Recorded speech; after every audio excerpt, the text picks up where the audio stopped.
Hey everyone, welcome back to the test area. It's been quite a while since I've done a video update, so I thought I would do one now because I got some cool stuff to show. The first thing I think I talked about last post is I'm implementing some sneaking mechanics, and that kind of requires the character to be able to crouch, so here we go. We have a crouch animation, and he can pop back up on the other side, and I also have it so if you're underneath and you let go of crouch, he doesn't stand back up to clip through. It's working pretty well. There is definitely some instances where you can get him to clip through and his head will stick through, but for the most part, it should be able to work pretty well. The idea behind that is basically for the next area, the farm area, there's going to be a lot of kind of waist-high walls and stuff you can hide behind to avoid the view cone of the enemies and stuff like that to sneak around the map. It's going to probably be a little more labyrinthian. Oh my. I didn't expect him to see me. I don't know why he saw me. Anyway, we'll have to get back to that guy later.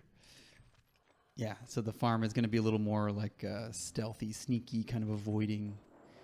Obviously going to have to work a little bit on the AI if we're going to be doing some stealth and stuff.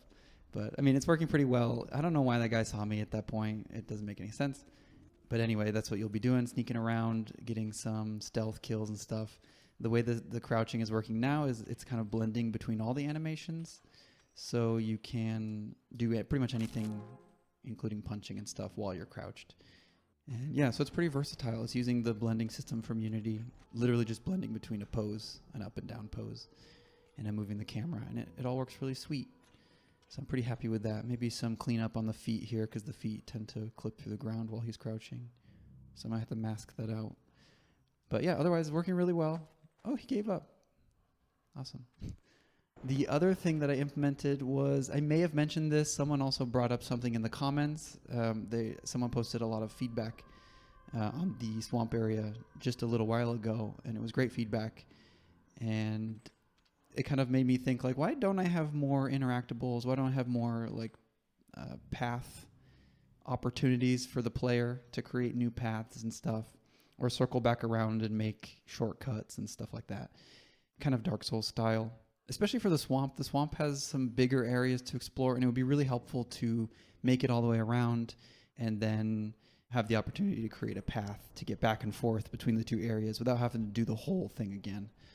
So yeah, I implemented this. This is working very well. This tree is about to fall. Should we push it? Yes. And he just does his regular interaction. And I'm gonna do a hand animation for this at some point. That bounce there is just an iTween.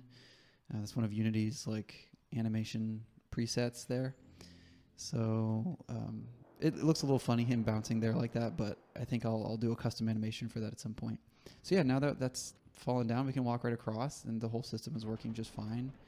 And it's pretty flexible. I can put anything as a bridge and have it fall like that, or fall even further to the ground. Oh my gosh, all the enemies and stuff are like appearing before they should. I had him set up over here to not show up because he was my next surprise.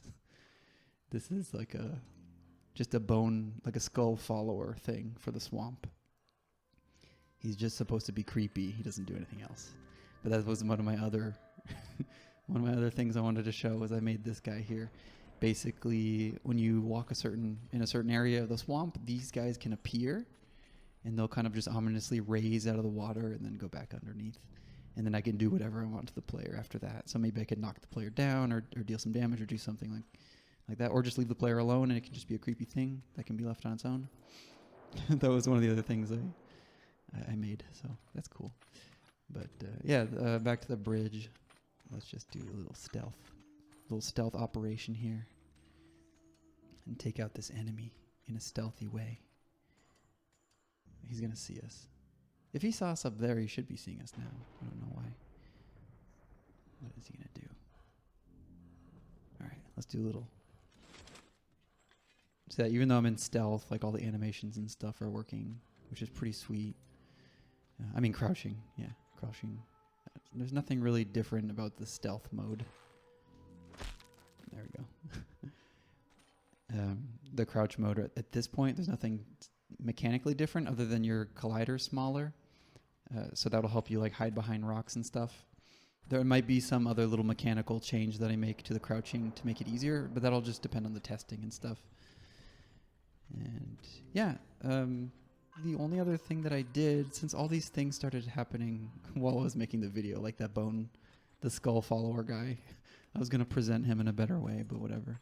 Now you've seen him. The cat's out of the bag. The last thing that I did that was a bigger change was I actually added when you take damage, I made it so the character can look more and more wounded as you take damage. So like this is the maximum. So his mouth is all slack-jawed, and he's holding his stomach and stuff. He's hunched over a little bit more, and now he looks a little more damaged. So that'll accompany the flame color, the soul color, and it'll gradually go up and down between these two poses. So that was another pose that I made in addition to the crouching pose. It's just really just blending these things together using the Unity blending system, which I never really got a chance to use in the past. So it's kind of cool to use that.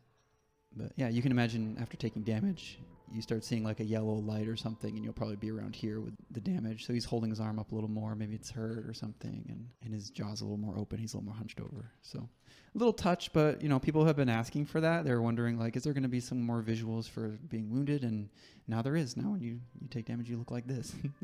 So yeah, let's straighten him up a little bit here. That's pretty much it. That's all the stuff that I did. I skipped last week. Usually I do a post on Wednesday, but last week I just I was working on other things, and I just really didn't have enough to show.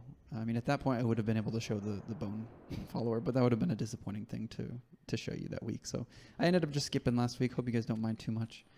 But yeah, this week definitely got a lot more interesting things going on with this. I think this is pretty exciting. I might go back and add this sort of thing, bridges and fallen logs and stuff into the first area. I definitely will add it into the second area, and it'll just be kind of a normal thing to see throughout the game, and something to think about while you're getting through the levels is how can I maybe double back using a bridge or something. So that's pretty exciting. I'm pretty excited for that. But yeah, that's it. Short and sweet. I feel pretty good about it. I really like the crouch stuff. It just turned out really nice and looked really good right off the bat. So definitely happy with that. And yeah, just like the bridges, I'll be adding crouching opportunities throughout the game. So maybe even in the first area, we'll see some. Maybe I'll make a little cave or something you can go into to find a memory fragment or something like that. Yeah, anything else that I missed, I'll include it in the body of the post. So hopefully that was cool for you guys to see. I hope to have some more actual footage of the next area soon. It's already underway, so I do have some stuff, but I want to hold off until it's a little prettier. So maybe next week we'll see more of the farm and that whole thing. Looking pretty cool so far. Hope you enjoyed this little update, and thank you all for tuning in every week. It's been really nice to share this stuff with you, and I hope I have some more good stuff for you next week as well. So until then, I'll see you guys around, and take care.